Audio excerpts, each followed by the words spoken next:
Instagram. I'm gonna be good morning, YouTube. Just popped on too. I'm gonna be a little bit lower on Instagram because I can't get the phone right. So y'all just comments gonna be right here. Kat's gonna be right there. She'll just make her way around as I'm doing my live stream. How is everybody doing today? Hope y'all are doing great and having a fabulous Monday. Decided to go with the Monday morning live stream in because I liked doing that last week.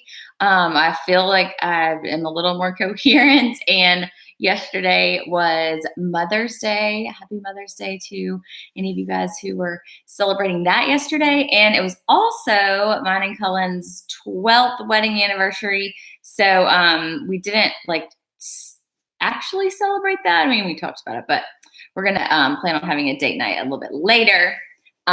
So we had a busy day. We had everybody over to our house for Mother's Day. So we were exhausted last night and ready to just chill. So, yeah, I decided, hey, let's just do Monday morning live stream again because I just really like it. So, I hope everybody is doing great also. And YouTube, I can't see Alley Cat. She's over there. But I'm just gonna I guess jump right into what's going on in life.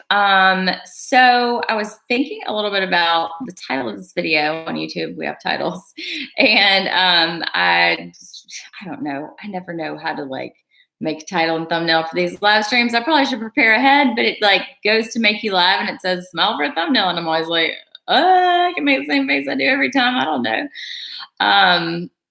But the title, I was like, I don't know how to even say what I want to talk about. But the title I just said was life-changing, life-changing ?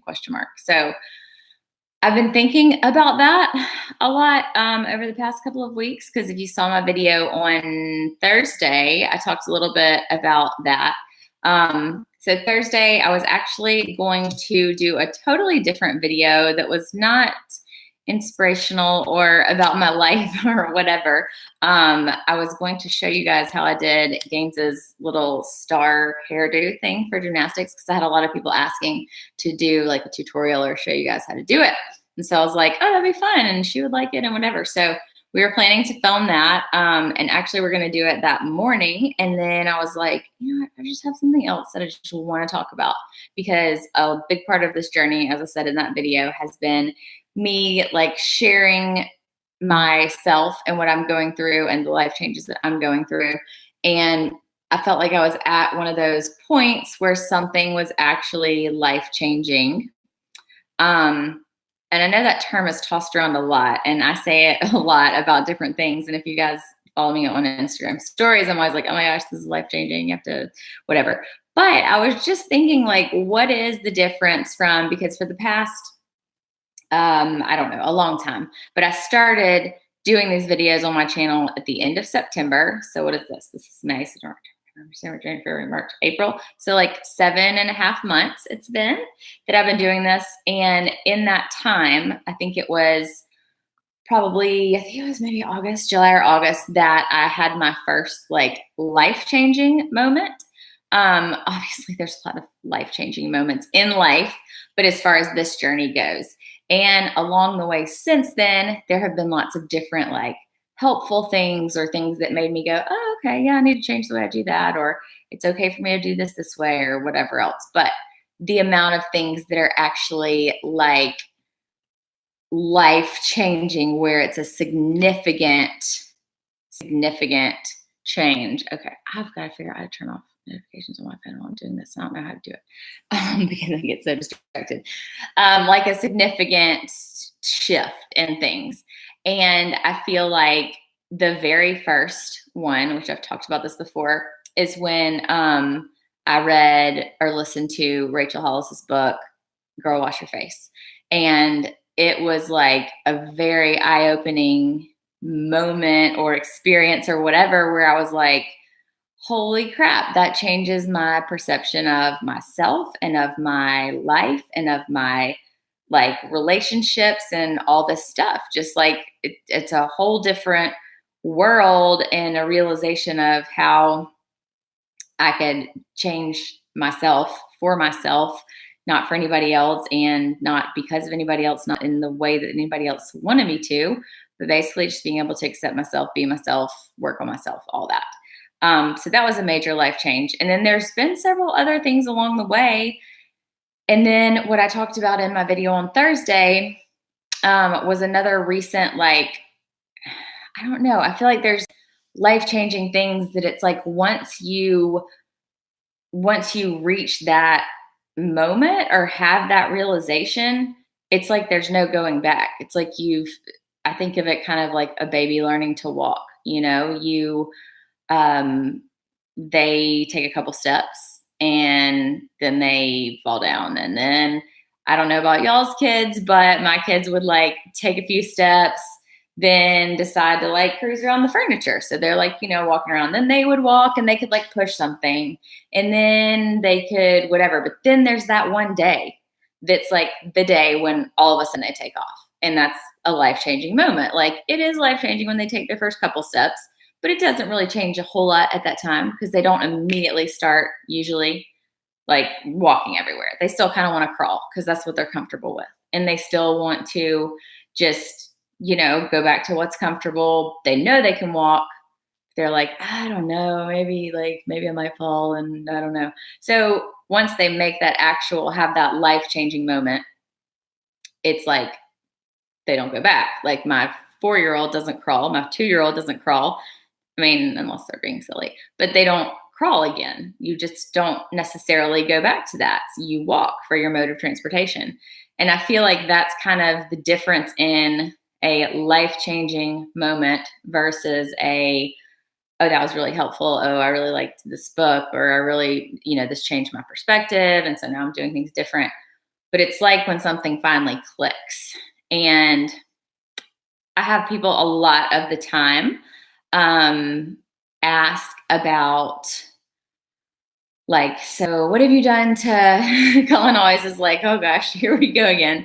When we'll run into somebody and they're like, what have you done to lose weight? And I'm like, I mean, a lot of things, like a lot of things. I don't, I mean, I can give you like the general gist of everything, but it's more than just, oh, I decided to change my eating habits or whatever. It's a big life change. And, that was one of those things too that I wanted to, sorry,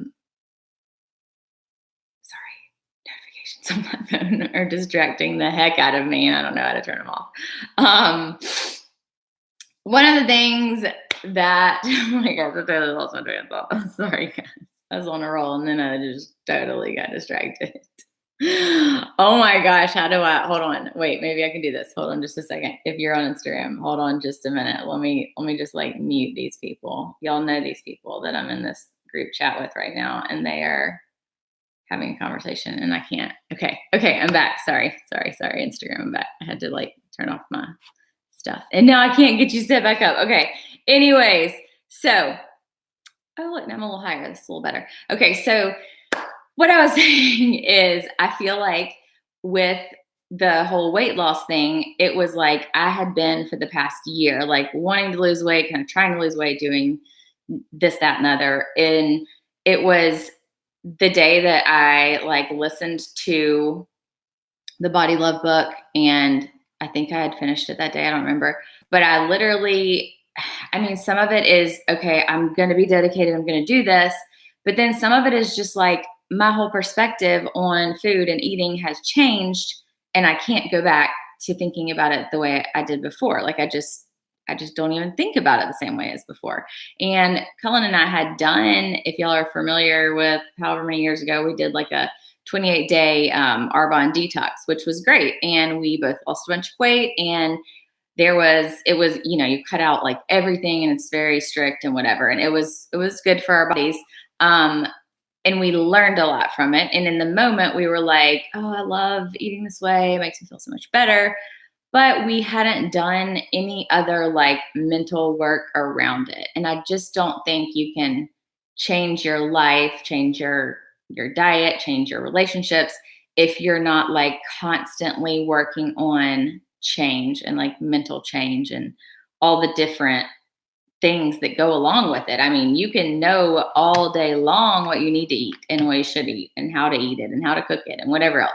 But until you've done the mental work and had that like switch flip, it's just not going to happen. And I can say that for myself. I can say that for the number of like weight loss people I follow on Instagram. There's so many people that are like, I've been on and off of diets for however long and years and yada, yada, yada. But then it's like something switches and they're like, yeah. And then finally it switched. It's a switch flipped. And now I'm on the right track, and I have been for a long time.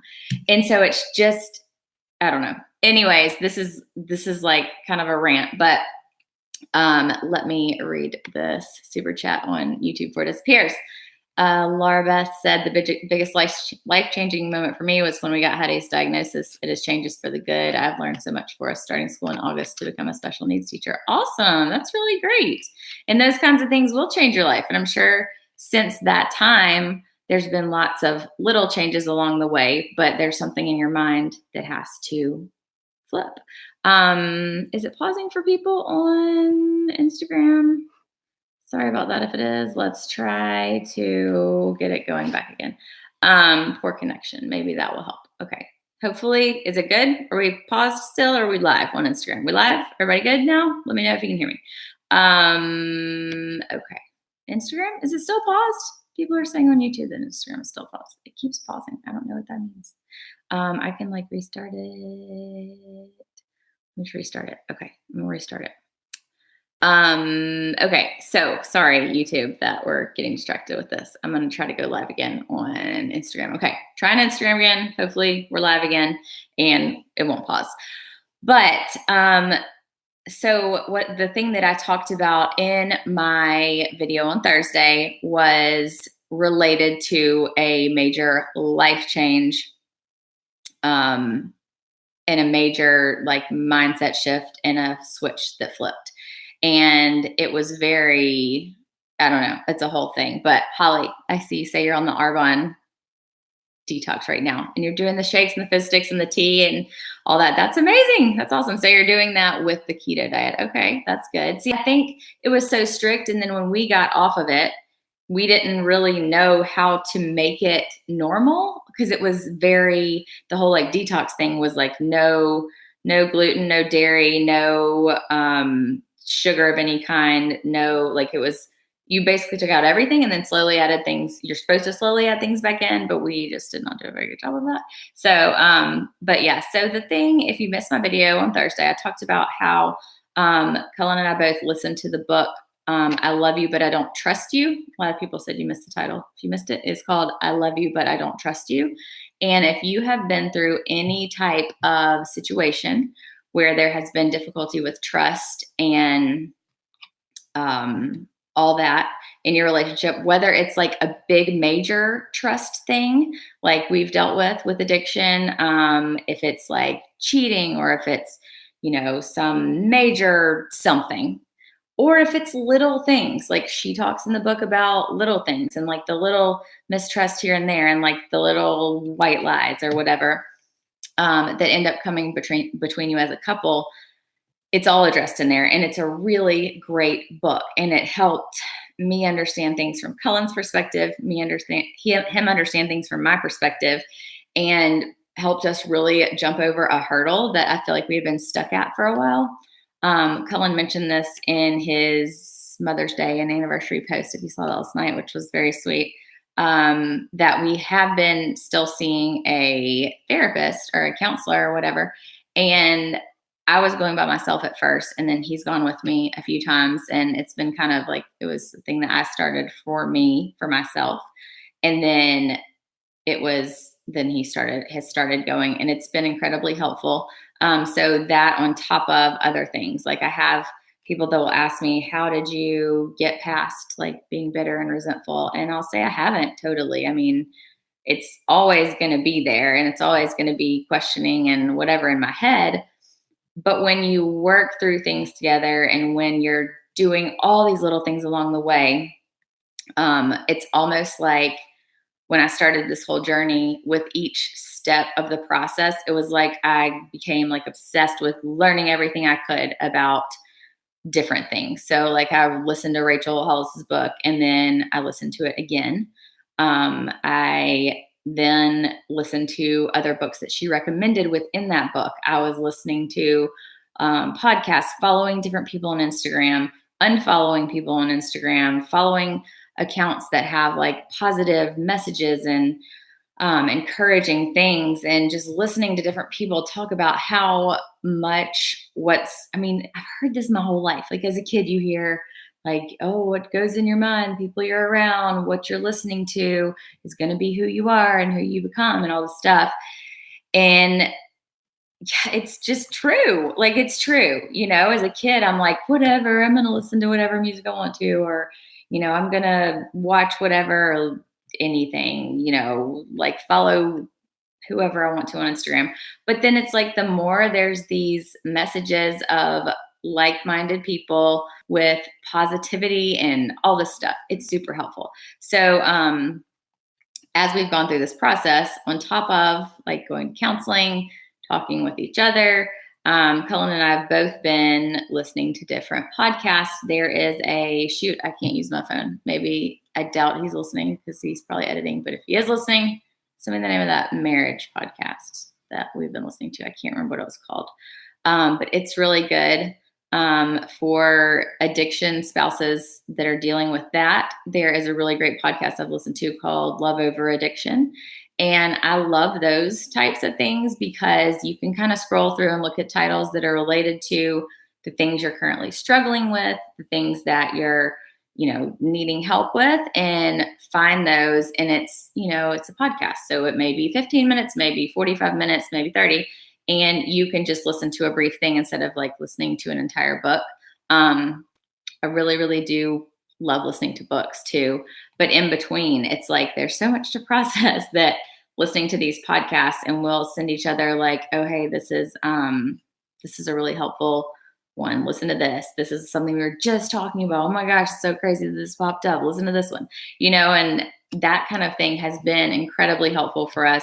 I think a lot of times we feel like, not we, Cullen and me, we as people in general, feel like we should, oh, well, Katie said I should read this book. Well, I read that book and it was great, but yeah, it didn't really change my life. Okay, well, that's fine because everything's different for everybody. Like maybe it didn't change your life. Maybe the way that I'm like doing my weight loss journey isn't going to work for somebody else, but it will work for me, or it will work for you, but not the person in your comment below.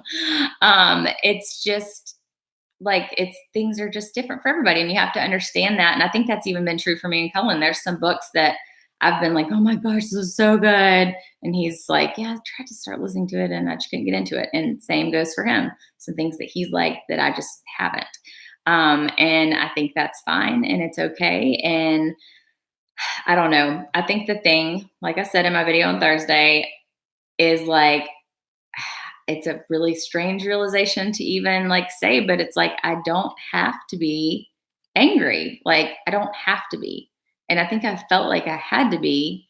That was part of my job of overcoming whatever. And I don't even know. It's almost like part of that book too gave me a different perspective and like respect for the process and understanding of Cullen and where he's coming from, and an understanding of my own self, and like things that she talked about that I was like, oh yeah, I was doing that and that probably wasn't really helpful. Yeah, yeah, Holly said anger is a powerful thing. Yeah, it's very powerful.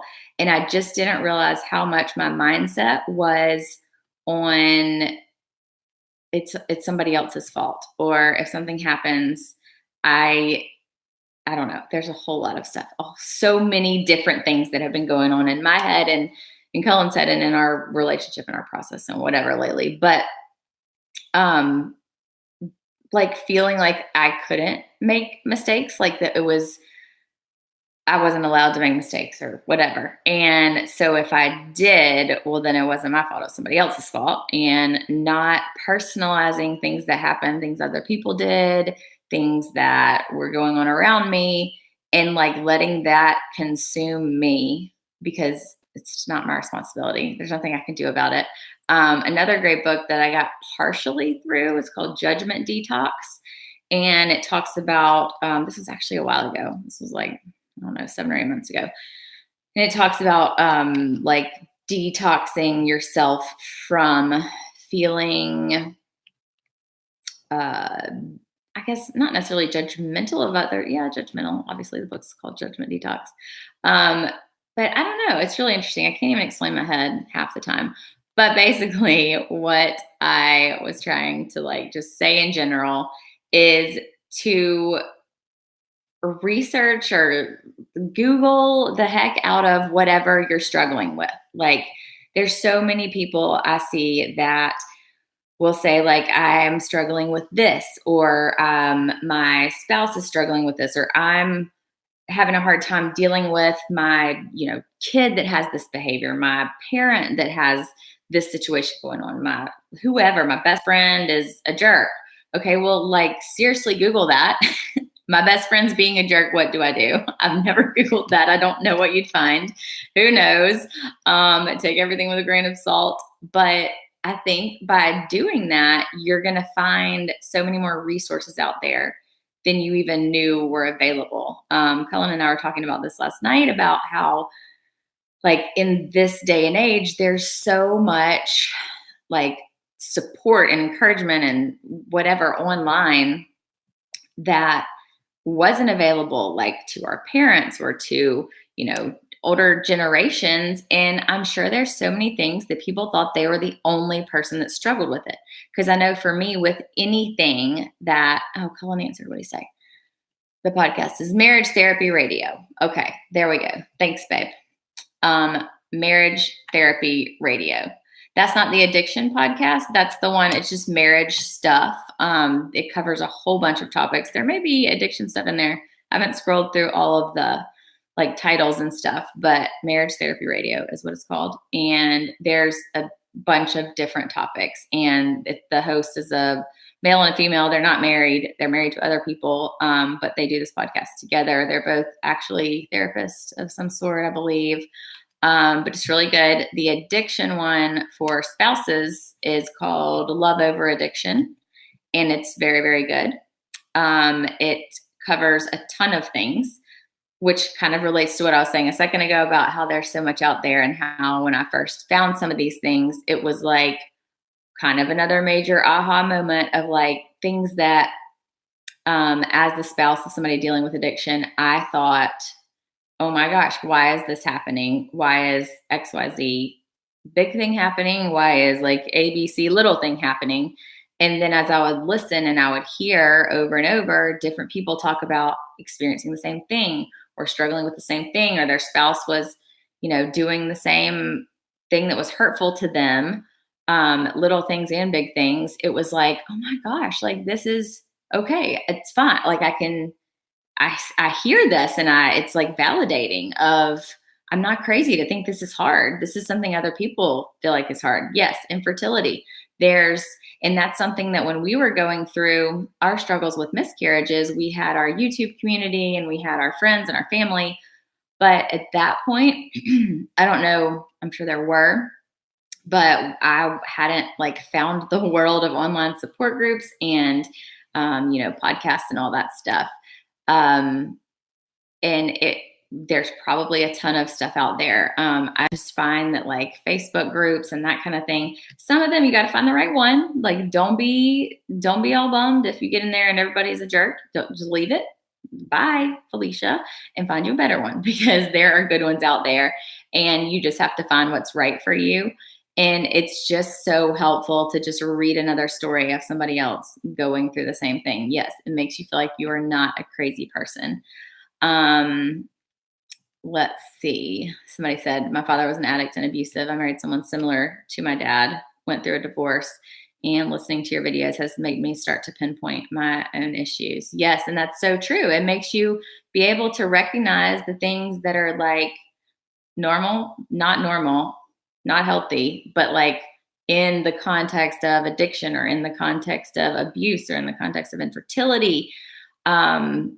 Really understanding what is going on and naming it. We've talked about this in therapy, how naming something, like saying it aloud and putting a name on it, putting a face to it, putting a pinpoint on it, makes you realize it's actually going on when it's like questioning yourself in your head. Somebody asked, do you have any tips on anxiety? My anxiety has made it so I struggle going to school. Is that normal? Because I feel like I'm the only one. Oh my gosh, you're not the only one. No, a lot of people struggle with that.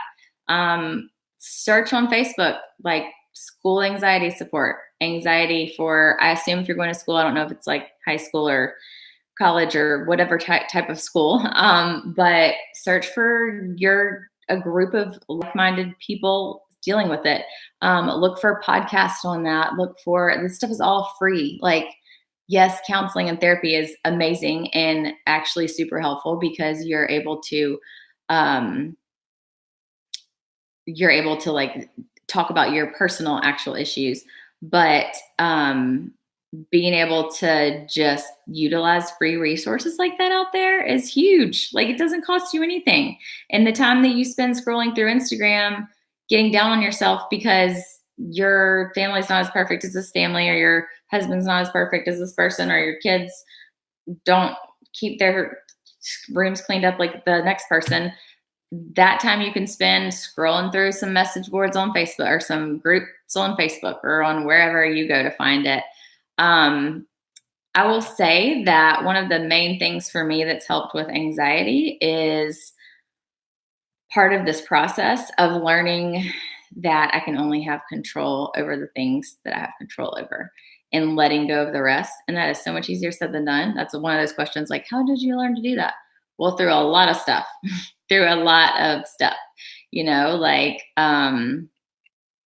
a lot of different things. I mean, it's just the process. Like I said, there's some life-changing moments here and there, but then in between, it's like just constantly feeding my brain with different people's opinions and different, like somebody said, listening to my videos has been helpful. And you take pieces of what works for you and what's helpful to you, and then you go to the next place. Like listening to people talk about inspirational stuff or things that's helpful to you, you're almost always going to get suggestions of the next place to go. Just like I'm sitting here going, visit this podcast, go to this podcast, not sponsored, just this is what's helped me. Let's see. Can I talk about how I dealt with the fact that I would needing medication for PED? I think that would be postpartum depression and anxiety. I will say that the nurses, we did a class before having gains, and the class had a focus on mental health 1 week or one period of time. And they did a great job kind of normalizing it and making it like, hey, this is something people struggle with, especially with postpartum depression. A lot of times it's like a need to re-regulate your brain, your hormones, your whatever it is. And I just remember them being very serious about it and being like, do not be afraid to tell somebody if you're feeling a certain way. If something is bothering you, if you as the husband notice that your wife is like struggling or sad or down or not herself, you offer to her, I will be glad to call your doctor. Allie is mad that I have not shouted her out too much on the podcast. What is this, live stream? So there she is. And so I think it was literally the normalization of the problem, that I'm not the only one dealing with it. And knowing that I had to do whatever I could do to help myself so that I could take care of my kids. And I think that's a big part of it, is knowing that if you're struggling with something, if something is hard, if something is hurting you, it's not doing any good to just sit with it. It is hurting you more, and it's probably hurting your family more and other people. If you think that there's something that you're dealing with that you have no control over, there is a lot that you do have control over. It's amazing when you start looking at yourself and working on yourself and seeing what you can do to help your own situation. Um, it's it's crazy to realize it's not somebody else's problem. I will tell you that coming from somebody who was like, I literally am doing nothing wrong. Like, you're the one that has this addiction problem. You're lying to me. You're sneaking around behind my back and buying drugs or whatever else. I am just living my life, taking care of the kids and doing what I'm supposed to do. And it's not my problem. You need to figure this out. That was not true. And it's so easy to feel that way because not in a way of like, I was obviously a terrible person for thinking that. But when you're being hurt by somebody, it's hard to see that maybe your response to the hurt isn't helping the situation. And that's what the I Love You, But I Don't Trust You book talks a lot about. How, like, you don't really know any different than the way you've seen in your life, maybe the way that your parents dealt with things, maybe the way your friends deal with things, maybe the people you've been talking to about the issues you've been having have been giving you advice from their perspective, but that's not helpful for your perspective from your personal situation. You have to do your own work to figure out how to make things better for yourself. I remember being in a point of like extreme frustration and like sadness and being so upset, feeling like this is all happening in my life and in my family, and there's nothing I can do about it. Like, it was a helpless, hopeless, terrible feeling. And just being so down about that. I mean, it will get to you when you feel like you can't do anything. You're like, I literally am out of options. I don't know what else to do. Like, I've tried all the things and none of it is helping. And I'm still upset and I'm pushing the person that I love the most away from me because I'm so upset and because now I'm so bitter and I'm so angry and I'm so resentful. And it's, gosh, I mean, like, whew, when you start working on yourself, you realize that there are things you can control. There's things that you can do. There's most likely something that you can change about yourself to, first of all, make yourself feel better. Now, don't start the process thinking I'm going to have to change myself so that I can change them. That's not going to work because that's not the reason to start working on yourself. I started working on myself because I got to a point of, okay, I cannot change him. Like, I realized the whole like 12-step program, like the first step, I realized I am powerless over his addiction and I can't change it. All I can work on is myself, and just being like, well, if he's not going to change, and who knows if our relationship's going to last. At that point, I was like, I don't think it is. Like, I'm pretty sure that our relationship is over. So if I'm going to have to learn how to live without him, then I need to learn how to take care of myself. I need to learn like who I am and where do I go from here, you know? And so I started working on myself to work on myself. And in the process, realized things that I was doing that were not helpful. Realized things that I could do to like maintain my own happiness and sanity in this. If you've ever been in a relationship with addiction or abuse or whatever else, you know that you actually question your own sanity and begin to feel like you are legitimately crazy. Sometimes you might be, but no, it's, there's just a lot that goes into it. So anyways, I just got on like a major rant there, but it was such a, that's kind of the life-changing moment of when I listened to the Rachel Hollis book of like, these things I've been believing about myself my whole life are not true. And this is how I'm going to overcome them. So, let's see. Okay. When I feel low, I turn to food, but then feel horrible after because of weight gain. How did you manage to lose weight under stress? That's an interesting question because I am an emotional eater for sure. It's something that I like. Food makes me happy, makes me feel good. Like, I like food. And it's hard because I think the first part of that was recognizing that I was coping, using that as a coping strategy, using that as a comfort strategy, and then through the process, finding other ways to deal with those emotions. It kind of goes along with the addiction stuff of like for what reason, what purpose is the food serving, right? Is it to make you feel better? Is it to make you forget those emotions, to make you feel like you're, um, I don't know, just to change your brain and cover up the emotions? Well, they're still going to be there after you eat that food, your emotions and your struggles and all that.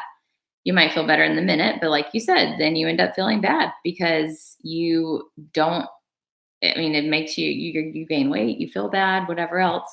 And I will not say I'm perfect at this. I still like have a tendency to be like, oh God, it's been a crazy day. Like, give me a Reese's or give me a whatever, you know? Um, but just learning that that is something that you do have control over it. You just have to hit that mindset shift of that life-changing moment when you realize there's other ways to deal with your emotions, and that actually letting yourself feel emotions, maybe for some reason you felt like it's not okay to feel the emotions that you're feeling. And Cullen and I have talked about that some too, of a lot of his, times of addiction or, using drugs or whatever was to cover up, like, oh, I'm feeling this emotion. I don't want to feel it. I need to hide it. I need to toughen up and not feel this way. And you have to realize, like, it's okay to feel sad. Like, it's okay to feel frustrated and to feel angry. But then to get to the root of that, like, why are you angry? And for me, it was like, I just am angry. I have a right to be angry. I've been in this situation where things haven't been good and, somebody's been lying to me and blah, blah, blah. I have a right to be angry. I should be angry. Like, I should never trust anybody ever again. And that's just not true. Like, you have to realize that being angry and staying angry only hurts you. So feeling the emotion is okay, but just don't stay there. Like, you can't stay there. You have to feel your emotion, let yourself feel your emotion and move on. Last night I came in the kitchen. I don't remember what I've been doing. I came in the kitchen and Cullen was in there, and he was trying to post an Instagram picture, and he was like teary eyed, and I was like, "You okay?" And he was like, "Yeah, I'm trying to post this picture and I just keep trying not to cry." And I was like, "Just let yourself cry. Like, you need to. You need to just," I was like, "Go in another room and post your picture." Because he was with the kids and he didn't want the kids to like be like, "Oh no, what's wrong? What's daddy sad?" And I was like, "Just go in another room and like let it out. Feel your emotions, and like it's okay to feel them. Feel those emotions. It's fine. It's good." And so he did, and he got it done. And it was just, there's just been a lot of emotion around everything lately. So I think, though, being able to accept that and not feel like, oh, I need to push this away, I need to not feel this, is a big part of it. So let's see. Hi guys, I'm back from my rant. This has gone on for a little while, so I'm probably going to wrap it up. I'll answer a couple questions in the last few minutes before I end. Anybody have any questions? Where is she now? Are they getting a divorce? Are you talking about me, or? Because no, we're not. We're working through our issues and we're working through things, and it's been crazy to see the changes that have happened each step. I feel like there's like this big, what is it, those things that the kids have, and you have to like chip away at it and get little pieces away, and then suddenly you see the full picture. But there's like layers of years of things that have built up, and issues that we haven't discussed, or things that one of us has been afraid to talk to the other about, and like years of that stuff building up, and we're just like slowly chipping away at pieces. And each time a piece is taken away, it's because of something else stressful or bad that's happened. Usually it's because of some fight or something. And then we talk about it and then we discuss it. It's like 2 steps forward and 1 step back every time. Which Rachel Hollis book? It was Girl Wash Your Face. And I've heard that Girl Stop Apologizing is really good too. I actually have it downloaded, but I haven't listened to it. I feel like it would be really helpful, but I'm so into like the stage and the points that we're at now. I'm listening to different things related. Like we just listened to the trust thing. I'm listening to different things about anger and dealing with all of that. So, let's see. Okay.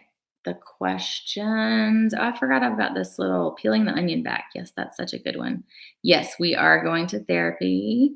Um, Oh, you just left therapy and spoke about me during the session. How about that? That's cool. This summer, we're going to read together Codependent No More and do exercises in my sessions. Oh, that's awesome. You'll love it. That is an amazing, amazing book. It was a major realization and life changing moment for me when I realized that I didn't have to feel certain emotions based on other people's actions. I talk about that in gosh, I remember which video. I wish I remember which video it was. But it was like I have literally like in my head, I can replay for you the life-changing moments, the major ones that I've had. And for this one, I was standing at the kitchen sink washing dishes.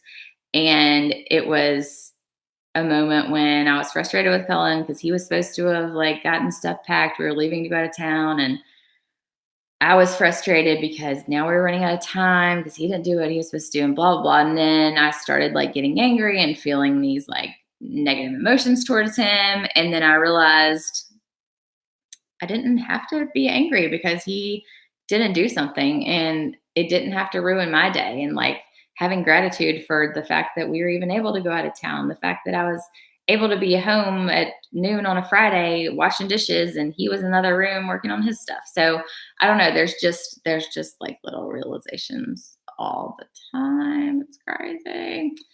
Did Cullen's addiction start when his dad passed? No, he's had issues with addiction stuff for a long time. He talks about this, and I wish I knew what podcast it was, which one it was. But he has always struggled with like substance use. I will say that I'm. I feel like things got a little bit worse as far as in our marriage at that point or around that point, ish, because there's a lot of the emotions related to his dad's passing that he hadn't dealt with, and he's been dealing with some of that lately. So it wasn't to the level that it was this past over the past year or whatever in the beginning of our marriage, if that makes sense. So it's always kind of been a struggle, but it got worse after that. That answers your question a little bit. Let's see. Did you know before getting married? I knew that he had struggled in the past. It was actually a like kind of point of contention between us before we got married and a reason we broke up at once when we were dating. And then he was like done with that, not going to do it anymore. And you know, all the things. If you're familiar with addiction, you know that happens. And you know, as a young, like naive person, I was like, oh, well, you know, once we get married, then he's like not gonna need to use substances because he's gonna need to be like a responsible adult and all this stuff. But yeah, so I mean, I knew about different things before marriage. Okay, yes, never lose your faith for sure. And I feel like it's obviously prayer has been a big important part of it for me also. And I just remember kind of when I started this whole process, when I started on these life changes, and even before I even realized anything that was going to change in my life or could or whatever, people saying, just pray about it, just pray about it. I was like, good Lord, I've been praying for years. Don't y'all think like I've thought of that? And I think the part that was missing for me, I've always been big on like trusting God has a plan that's bigger for me. He knows what's better for me. His plans are always going to be better for me. But the big thing for me was not trusting myself in that. It was praying and asking God for help or talking to him about the problems. But then when he would try to answer, I would question it and I would question myself and I would question the situation and I would question like, oh, should I really read this book? Should I really like, yes, all the books and all the things have had a huge impact on me, but I feel like those things were placed in my life at the time they were in the way that they were because of the way that God worked out his plan. Like it's all part of this plan that has a big puzzle, and he's like taking the pieces and he's like, I see that this is going to be a picture of, a beautiful like lake with the sun setting behind it, and I'm just putting in these little pieces, and I'm over here going like, this is the dumbest puzzle ever. It don't look like anything. What are you doing? And he's like, here's this one. This fits right here. And I'm like, okay, well, that feels better. But the rest of this puzzle is still a hot mess. So you just got to trust that the puzzle's being put together. There's already a plan for the end and what it's going to look like. You just can't see that yet. But you got to like trust yourself as God's revealing things to you, as you're stumbling upon things, as you're finding things, as you're hearing things that like tug at your heart, and you're like, I feel like that applies. Like, I feel like I should take that to heart, and then you don't trust yourself. You're like, no, that was me. And I've told this analogy before, and I'm going to tell it one more time real quick before I end, and then I got to get off here and go do other things. But the analogy of the guy that is like out on a boat, and here comes this big storm, and the storm starts and he gets all crazy, and he prays to God, like, God, please save me. I'm on this boat, and the boat like falls over or whatever. He's sitting on this life raft. God, please save me. Please help me. And so he prays about that, and he sits there. Well, here comes like another boat, and they're like, hey, get in. Come on, I'll take you back to shore. He's like, nope, God's going to rescue me. It's fine. It's fine. I'm good. And they're like, okay. So he's praying again. Hey, God, I'm still here. Rescue me. And here comes a bigger boat, a big boat, all these people, like food, everything he needs. He's starving. Come get on our boat. We've got like everything you need. We've got resources. We'll take you to land. No, I'm good. God's going to rescue me. Well, then this continues to happen, and he ends up dying on the raft. So he gets up to heaven. He's like, God, what the heck? Like, you said you would always take care of me, asked you to rescue me, and here I am dead. Like, what happened? And he says, well, I sent you like 5 different boats to rescue you, and you didn't get on any of them.